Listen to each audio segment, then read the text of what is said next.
감사합니다. 오늘은 나이든 부모를 사랑할 수 있습니까? 라는 제목으로 하나님 말씀 증거하겠습니다. 미움받을 용기라는 책으로 이름이 알려진 일본의 기시미 이치로라는 작가가 있습니다. 작년에 우리나라 베스트셀러 기록을 다 갈아치운 지금까지는 공전저루의 그런 베스트셀러였던 책이에요. 미움받을 용기. 그리고 이분이 얼마 전에 책을 한 권 더 썼는데 그 제목이 오늘 설교 제목과 같습니다. 나이든 부모를 사랑할 수 있습니까? 내용은 그렇습니다. 부모님이 나를 돌봐주시는 분이라고만 생각을 했는데 어느 날 보니까 내가 부모님을 돌봐드려야 되는 거예요. 그때 이제 자녀는 혼란을 겪고 부모님도 마음이 어려워요. 근데 이분이 50세도 되지 않아 어머니를 잃었습니다. 병에 걸리셨던 어머니를 간병하고 대학생 때 보내드려야 됐던 이야기, 또 치매에 걸리신 아버지와 함께 살아갔던 이야기, 또 자기가 돌아가신 어머니 나이가 되었을 때 심근경색으로 쓰러졌던 이야기, 이런 이야기들을 담담하게 적어내면서 책의 결론은 그렇습니다. 부모가 자녀에게 해줄 수 있는 일이 있고 해줄 수 없는 일도 있다. 그걸 인정하라는 거예요. 자녀도 부모에게 마찬가지입니다. 근데 해줄 수 없는 걸 자꾸 해주려고 그러다가 서로 힘들어 한다는 것이죠. 그래서 해줄 수 없는 걸 해주기 위해서 마음 쓰지 말고 그 대신 지금 오늘 마음을 나누고 함께 해라. 그게 결론이었어요. 그래서 지금 부모님과 함께 있는 시간 소중히 여기시고, 또 혹시 멀리 계시다면 전화 한 통화를 소중히 여기시기를 바랍니다. 우리가 이런 것들을 지식으로 다 알고 있고요, 또 사실은 경험도 했습니다. 뼈저리게. 그런데도 왜 여전히 이런 책이 나올까요? 이분이 쓰시고 싶어서 쓰신 것이기도 하겠지만 우리가 알면서도 그렇게 부모님을 사랑하지 못할 때가 참 많기 때문이에요. 그래서 부모님도 외롭고 자식도 외롭고 그런 서글픈 인생이 현대인들의 자화상일지도 모르겠습니다. 그럼에도 불구하고 우리 모두는 누군가의 자녀죠. 그래서 누구나 부모님을 생각하면 마음이 따뜻해지기도 하고 마음이 힘들기도 하고 때로는 가슴이 먹먹하기도 하고 그렇습니다. 내일이 어버이날인데요, 모두 누군가의 자녀이며 또 누군가의 부모 혹은 부모가 되실 저와 여러분은 어떤 사랑을 하면서 살아가야 될까요? 첫 번째로 자녀가 부모를 사랑해야 합니다. 오늘 말씀을 보시면 자녀가 부모에게 드려야 할 것은 순종과 공경입니다. 부모님을 공경하라는 말씀은 구약 성경의 10계명에도 나와 있죠. 10계명은 하나님을 향해 지켜야 될 4가지 계명과 또 사람을 향해 지켜야 될 6가지 계명으로 이루어져 있습니다. 그 중에 사람을 향해 지켜야 될 것들 중에 가장 먼저 나오는 말씀이 부모를 공경하라는 말씀이에요. 거기에 더해서 아주 특이한 것이 부모님을 공경하라는 계명을 잘 지킨 사람에게 주시는 축복의 약속이 기록되어 있습니다. 그래서 오늘 2절 말씀에 보시면 약속 있는 첫 계명이라고 말씀하죠. 그 약속의 내용이 무엇입니까? 3절 말씀을 같이 한번 읽어보겠습니다. 시작. 이로써 내가 잘되고 땅에서 장수하리라. 아멘. 하나님은 부모를 공경하는 자녀에게 복을 주시는 하나님이십니다. 할렐루야. 결국 자녀들을 위해 기도하실 때 그런 기도를 하셔야 돼요. 하나님, 내 자녀가 잘되고 장수하게 하여 주십시오. 그 기도하기 전에 어떻게 하시면 돼요? 내 자녀가 효도하는 자녀 되게 하여 주옵소서. 할렐루야. 그리고 효도하도록 가르치셔야 돼요. 이거 나한테 잘하라는 게 아니고 하나님의 축복이 자녀들에게 이어지게 하는 길입니다. 성경에 수많은 사람들이 나오는데 하나님의 사람들인데도 온전한 부모가 별로 없습니다. 완벽한 부모. 현대 심리학자들의 가정 문제 전문가들의 기준으로 보면 전부 문제 부모예요.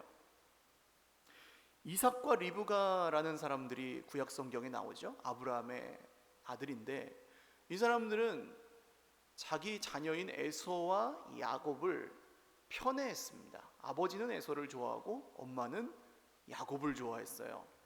물론 이유가 있었지만 그래서 이 두 형제가 서로 갈라져서 싸워서 중내산해했던 일까지 갔습니다.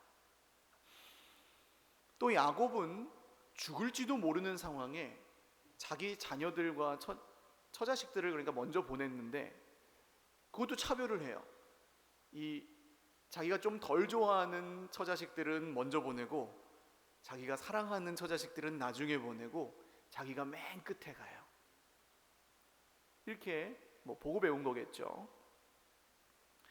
사무엘 선지자는 정말 어두운 이스라엘의 빛과 같은 선지자였지만 자녀들을 잘 키우지를 못했습니다. 그래서 이스라엘 백성들이 우리에게도 인간 왕을 주십시오 하고 탄원하게 만드는 계기를 마련했어요. 또 하나님의 마음에 합한 사람이었던 다윗은 자녀가 잘못했을 때 벌 주지 않아서 자녀들이 서로 죽이고 심지어는 아버지의 왕위를 빼앗는 그런 일까지 겪기도 했습니다. 그 밖에도 너무나 많습니다. 하나님의 사람들이 다 완벽한 부모가 아니었다는 얘기입니다. 그럼에도 불구하고 하나님은 동일하게 부모를 공경하라는 이 말씀을 모든 사람에게 주셨습니다. 할렐루야. 왜 그렇습니까? 부모가 존경할 만해서 존경하는 게 아니고 부모가 사랑할 만해서 사랑하는 게 아니고 부모가 나에게 뭘 해줬기 때문에 사랑하고 섬기는 게 아니라는 말씀이에요.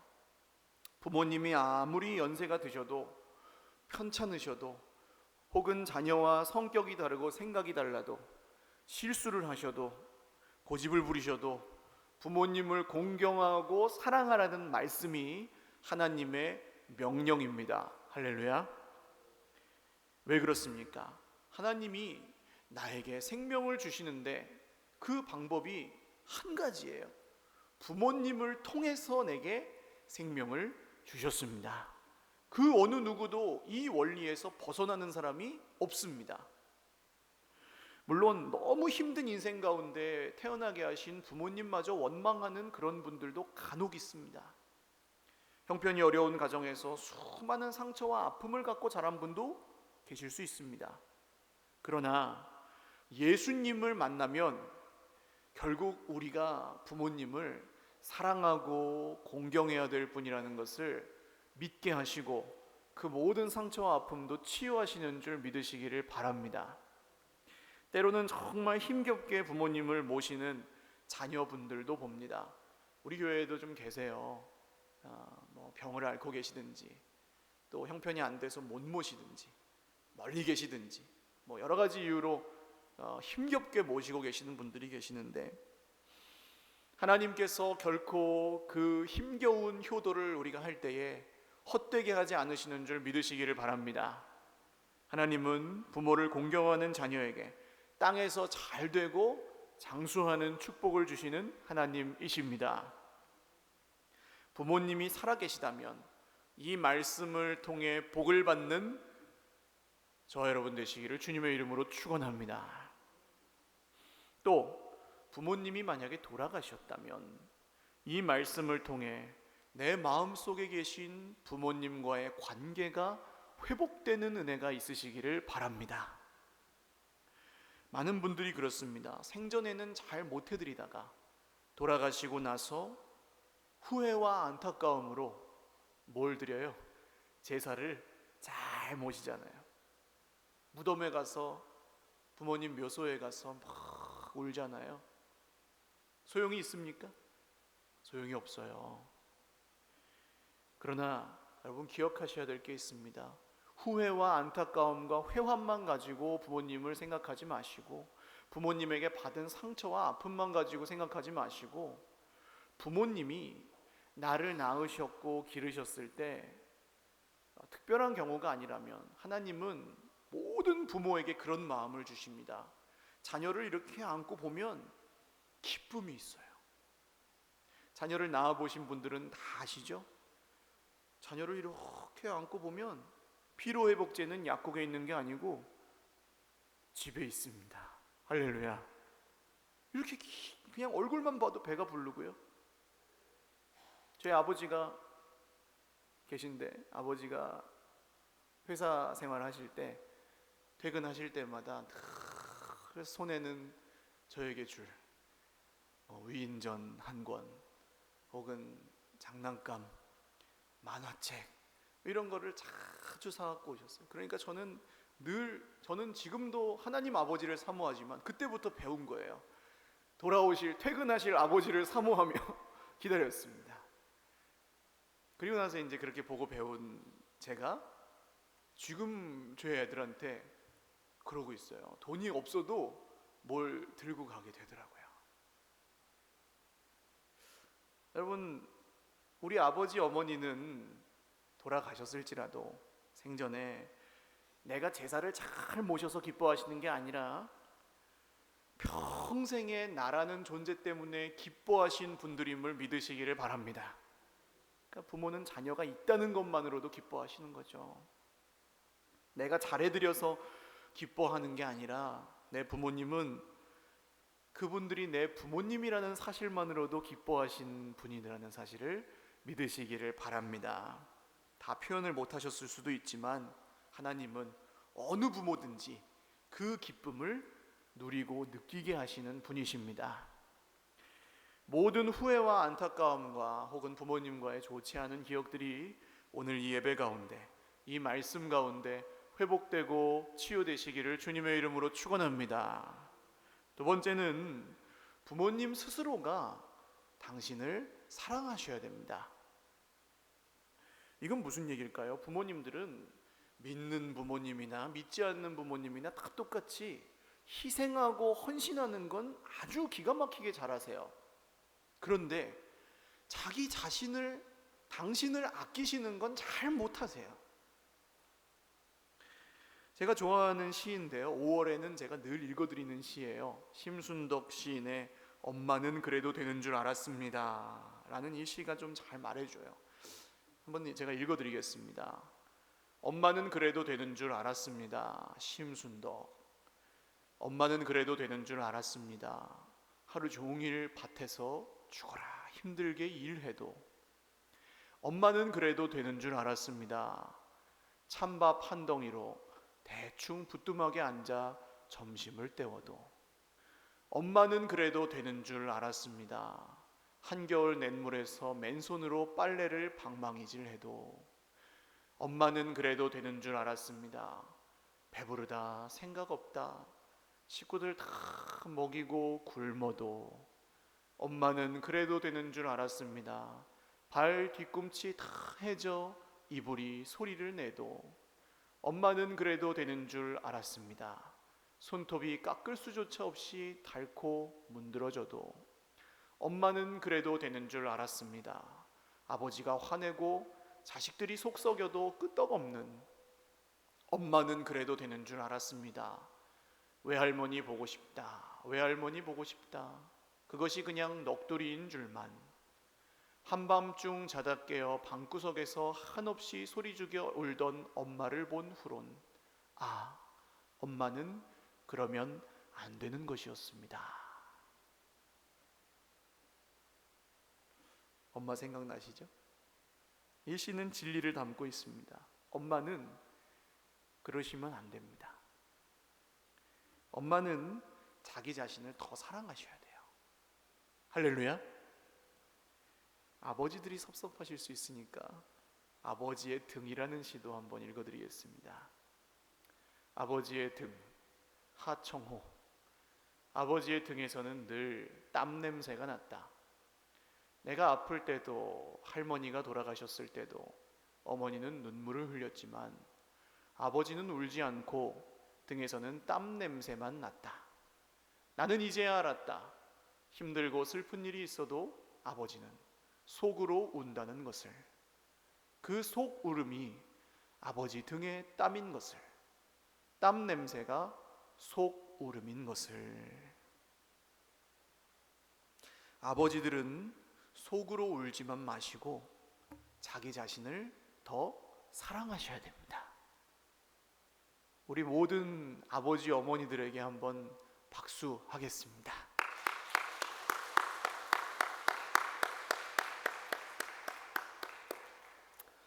오늘 말씀은 믿지 않는 사람들에게 주시는 말씀이 아니고 믿는 사람들에게 주신 말씀이에요. 누구를 믿는 사람들이죠? 예수님을 믿는 사람들이에요.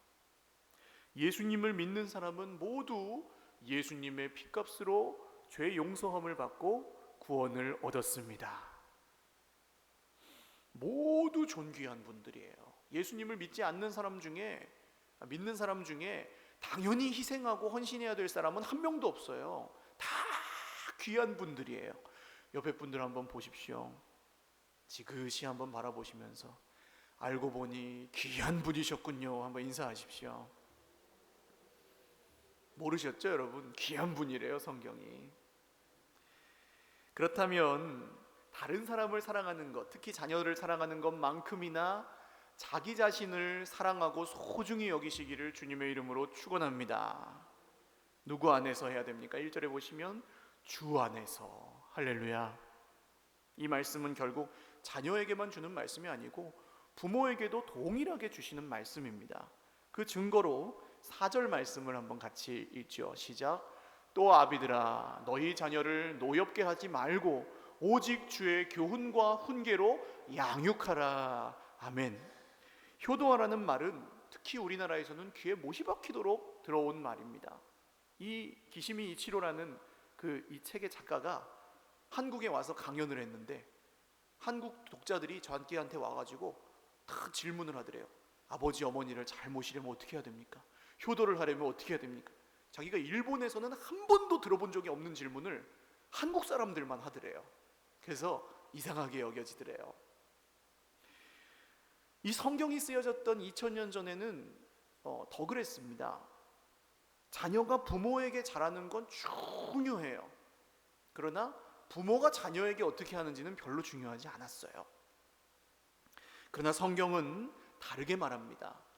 자녀가 부모에게 효도해야 되고 부모도 자녀에게 잘해야 합니다. 할렐루야. 이건 2000년 전에는 말도 안 되는 생각이었어요.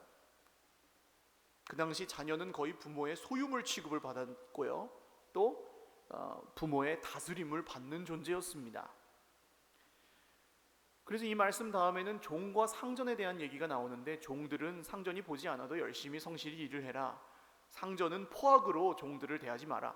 거의 그런 관계랑 비슷하게 여겨지던 관계가 부모-자녀 관계예요. 우리나라도 뭐 몇십 년 전만 해도 그렇지 않습니까? 집안 형편이 어려워서 자녀를 다른 가정에 보내야 하기도 했고, 정말 그건 피 끓는 아픔으로 하지만 자녀에게 얼마나 상처가 됐겠어요. 그리고 내 말을 들어야만 자녀를 사랑해 주기도 하고, 뭐 그런 미숙한 모습이 있기도 했습니다. 그러나 예수를 믿는 부모는 달라집니다. 이 자녀는 내 소유물이 아니고 하나님이 우리 가정에 보내주신 선물이구나. 할렐루야. 왜요? 내 자녀이기 이전에 누구의 자녀입니까? 하나님 아버지의 자녀입니다. 예수님의 피값으로 살리신 존귀하고 보배로운 자녀입니다. 할렐루야. 그러니까 자녀한테 자꾸, 제가 어제도 어린이날이었잖아요, 그저께. 그래가지고 저기 어디 서점에 갔는데 아이 책을 한 권 사주려고 갔는데요, 그 서점에 아이랑 같이 온 부모님들이 막 갔는데 애를 그 길거리에서 막 혼을 내고 막 이 망할 놈아 죽일 놈아 하면서 막 혼을 내는 거예요. 가슴이 막 철렁했어요. 여러분, 아이들에게 축복의 말과 정말 꽃으로도 때리지 말라고 김혜자 선생님이 그러잖아요. 축복의 말만 해도 애가 잘 자랄지 말지인데 막 그렇게 막 사람들 보는 데서 혼을 내시면 안 됩니다. 부모에게 자녀는 하나님이 주신 영화의 면류관입니다. 할렐루야. 내가 마음대로 다스리고 좌지우지하는 존재가 아니고 하나님의 것이니까 잘 고이고이 키워서 하나님께 올려드려야 되는 존재가 바로 자녀입니다. 이런 믿음으로 자녀를 대하려면 먼저 부모가 주 안에서 스스로를 사랑할 수 있게 되셔야 돼요. 비행기 타보셨습니까? 여러분, 비행기를 타면 안내방송이 나오잖아요. 안전에 대한. 그때 제일 모든 비행기에서 다 나오는 방송이 있는데 뭐냐? 위급 상황이 되면 산소 마스크가 위에서 내려오는데 먼저 누가 해야 돼요? 부모가 해야 돼요. 그리고 나서 자녀에게 해줘야 돼요. 왜요?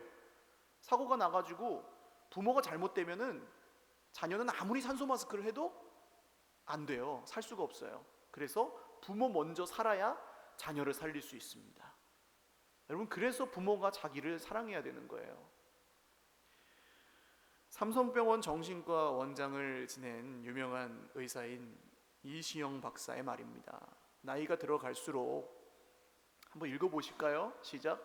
어제는 그립고 오늘은 외롭고 내일은 두렵다. 연세가 많이 드신 어른들은 아마 뼈저리게 실감하실 거고요. 자녀만 낳으신 분들도 아마 이 말의 뜻이 조금씩 와닿으실 겁니다. 그리고 마귀는요, 이 그리움과 외로움과 두려움의 틈 사이를 기가 막히게 파고들어서 우리에게 어떤 생각을 하게 하나요? 아휴, 죄송합니다. 늙으면 죽어야지. 이런 생각. 그냥 병이나 안 걸리고 살다가 자식들한테 폐 안 끼치고 가는 게 내 소원이지. 아유, 내가 뭘 해. 예전 같지가 않아. 이런 생각을 자꾸 하게 만들어요. 그 누가 주는 생각이라고요? 마귀가 주는 생각이에요, 여러분. 왜 그렇습니까? 그런 생각 들 때마다 여러분 선포하십시오. 아니야. 한번 따라하십시오. 아니야. 나는 예수 그리스도 안에서 영원히 꿈꾸는 청년이야. 할렐루야. 여러분, 그렇게 선포하시기를 바랍니다. 왜 그렇습니까? 작년에 돌아가신 이용숙 권사님이라는 분이 계세요. 여기 앉으셨었거든요. 10몇 년 이상 새벽 기도를 거의 빠지지 않으셨어요. 눈이 오는 날에는 빙판길을 걸어오시다가 팔이 부러진 적도 한 번 있으세요. 그래갖고 새벽 기도 끝나고 막 응급실 모셔가고 그랬던 기억이 나요. 그 부군 되시는 집사님은 3년 전에 돌아가셨습니다. 102세 향년 김치관 집사님이라는 분이셨는데요. 이 집사님이 마지막에는 암으로 사진을 찍으면 그냥 시커멓게 나오셨대요. 102세 어르신이. 근데 이분의 마지막 기도를 제가 기억해요. 아직도. 하나님, 내가 이 병 낫게 해주시면 그 병 나은 엑스레이 들고 목에 걸고 대화역에 휠체어 타고 나가서 예수는 그리스도라고 증거하겠습니다. 할렐루야. 저는 어디서 그런 믿음이 나왔는지 모르겠어요. 이용숙 권사님 몇 년 있다가 이제 돌아가셨죠. 근데 작년에 몸이 편찮으시기 전까지만 해도 90세가 넘으셨는데도 영어 알파벳을 배우러 노인 대학에 다니셨어요. 아니, 90세 할머니가 해외여행 갈 일이 있어요? 별로 없으셔요. 근데도 영어를 배우셨어요. 그리고 새벽기도 그치지 않고 늘 하셨어요. 어떻게 이럴 수 있습니까? 어디서 이런 믿음이 나옵니까? 우리는 영원히 살잖아요. 할렐루야. 여러분, 하나님 나라에서는 100세가 문제가 아니라 1000세 만세를 사는 줄 믿으시기를 주님의 이름으로 축원합니다. 제가 엊그제 강원도 화천에 다녀왔는데요. 거기서 서울로 오다 보면 오는 길에 구말리라는 마을이 있어요. 한번 옆에 분들과 인사 나누겠습니다. 앞길이 구말리 같으십니다. 인사하십시오. 할렐루야. 여러분, 예수 믿는 사람은 다 그렇게 믿는 거예요. 앞길이 구말리. 또 인사하세요. 여전히 젊으십니다. 할렐루야. 그러니까 여러분, 자기를 소중히 여기시고 뭐 늙어서 안 돼 이런 생각하지 마세요. 늙으면 왜 안 돼요? 모세는 80세의 부름을 받아서 120세까지 쓰임을 받고 영원한 하나님 나라의 백성이 되었습니다. 그러니까 나이는 숫자에 불과합니다. 마지막 세 번째로 우리는 하늘에 계신 아버지를 사랑해야 합니다. 육신의 부모님이 이미 세상을 떠나신 분들이나 또 육신의 자녀를 두지 않으신 분들 계시죠. 그러나 이 말씀이 여전히 우리 모두의 말씀인 이유는 왜 그렇습니까? 육신의 아버지가 이 세상에 계시지 않아도 하늘 아버지가 우리 모두에게 계시기 때문입니다. 예수님이 이런 말씀하신 적이 있어요. 2000년 전에 유대인들이 율법을 지킬 때 자기들이 편한 대로 그냥 잘 이용하면서 삭삭삭삭삭 피해가면서 지키기도 했습니다. 그래서 자녀에게 뭐가 생겼을 때, 이게 한 1000만 원짜리라고 생각해 보세요. 1000만 원짜리 별로 안 비싼가요? 1억 원이라고 생각을 해보세요. 이게 생겼는데 1억 원이 생겼는데 우리 부모님이 생계가 좀 어려우세요. 그러면 이거 어떻게 해야 될까요? 100% in my pocket 해야 될까요? 부모님에게 드려야죠. 할렐루야. 드려야 됩니다. 그런데 마땅히 드려야 될 거를 이 사람들이 드리기가 아까우니까 어떻게 했냐면 고르반이라는 말이 있었어요. 무슨 뜻이냐면 하나님 거니까 건들지 않겠습니다, 그런 뜻이에요. 그리고 이 부모님께 드려야 될 것도 고르반 해버려요. 하나님 거다, 하나님 거니까 못 드려요 하고 거기 대부분은 자기가 그냥 감추는 거예요. 이런 식으로 하는 사람들에게 예수님이 뭐라고 말씀하셨냐 하면 정말로 눈에 보이는 부모님도 공경하지 못하면서 보이지 않는 하나님은 어떻게 공경하려고 그러느냐, 이런 뜻으로 말씀하신 겁니다. 눈에 보이는 부모님 말씀도 못 들으면서 보이지 않는 하늘 아버지의 말씀은 어떻게 지키려고 그러느냐. 그래서 결국 부모를 공경하라는 이 말씀이 왜 약속 있는 첫 계명이냐 하면 보이지 않는 하나님 아버지를 믿는 믿음이 사실은 육신의 부모를 공경하는 데서부터 시작될 수도 있다는 것입니다. 부모를 공경하지 않으면서 하나님 아버지를 공경할 수는 없습니다. 이것은 분리되지 않아요. 실제로 육신의 부모님하고 관계가 안 좋으면 하나님 아버지하고도 관계가 안 좋아요. 예배드리기가 어려워요. 사랑하는 여러분, 오늘 하나님께서 이 예배 가운데 우리 육신의 부모님이 어떤 분이시든지 우리가 진심으로 사랑하고 공경할 수 있는 마음을 회복시켜 주시기를 주님의 이름으로 축원합니다. 또한 하늘에 계신 아버지를 사랑한다면 내 육신으로 낳은 자녀뿐만이 아니라 영적인 자녀들도 사랑하셔야 됩니다. 교회 안에서 믿음으로 낳은 자녀들이 있습니다. 우리의 다음 세대, 내 자식은 아닐지라도 여러분 교회 안에서 애들을 만나시면 칭찬해 주시고 격려해 주시고 위로해 주시고 쓰다듬어 주시고 축복해 주시기를 주님의 이름으로 축원합니다. 왜요?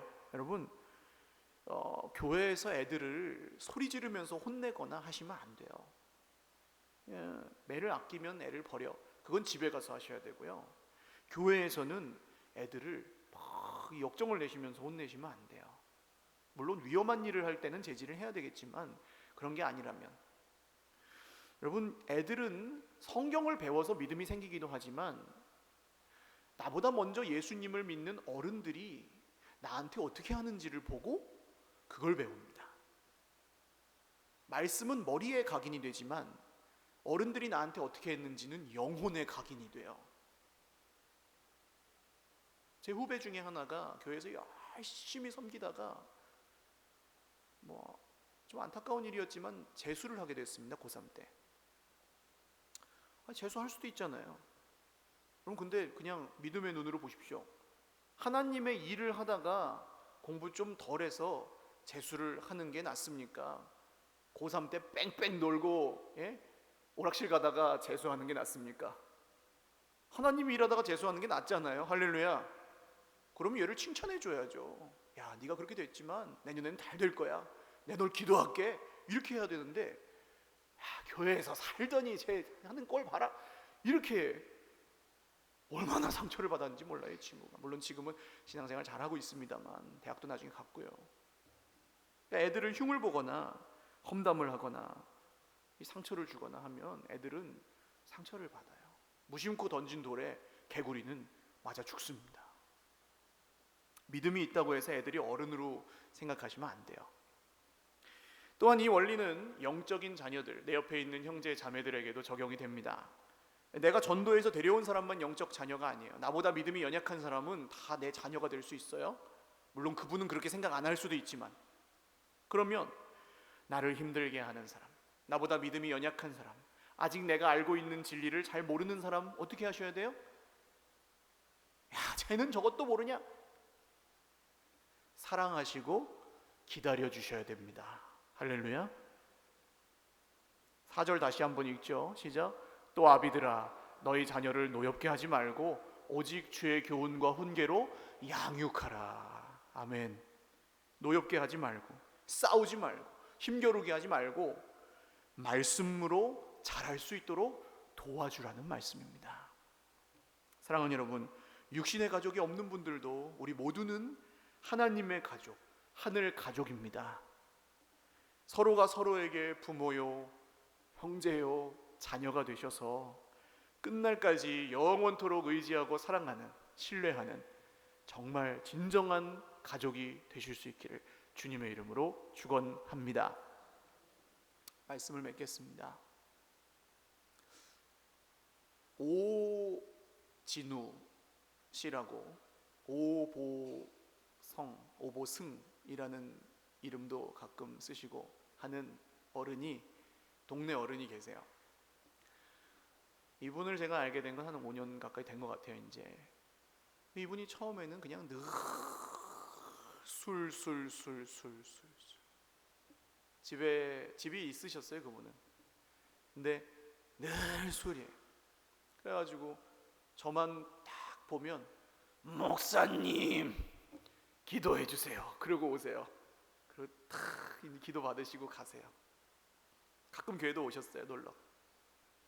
근데 행색이 남루하고 초라하니까 사람들로부터 어여삐 여김을 받지는 못하시었죠. 제가 가끔 답답해가지고 공원에 나가서 앉아있으면 어디선가 목사님 그래요. 그러니까 저는 어디 피할 데가 없어요. 근데 이분이 어느 순간 마음을 고쳐 드시고 술을 끊으셨어요. 담배도 끊으셨어요. 그리고 지금 엊그제 만났는데 일자리를 구하고 계신다고 하더라고요. 할렐루야. 교회도 곧 나오게 하실 줄로 믿습니다. 근데 이분이 저한테 하시는 말씀이, 얼마 전에 김민기 어르신이 돌아가셨는데 우리 교회에 나오시던 행여자, 노숙하시는 어른이셨어요. 이제 그 동네 친구분들이니까 다 아세요, 서로. 그분이 가셨다면서요 하고 아는 척을 하시더라고요.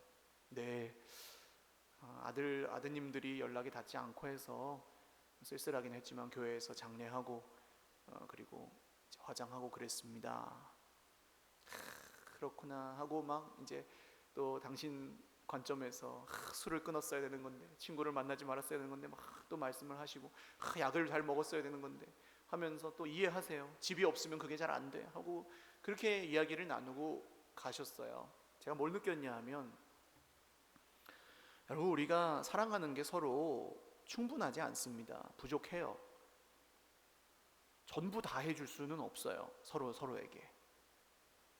그래도 우리가 최선을 다해서 사랑하면 하나님이 아십니다.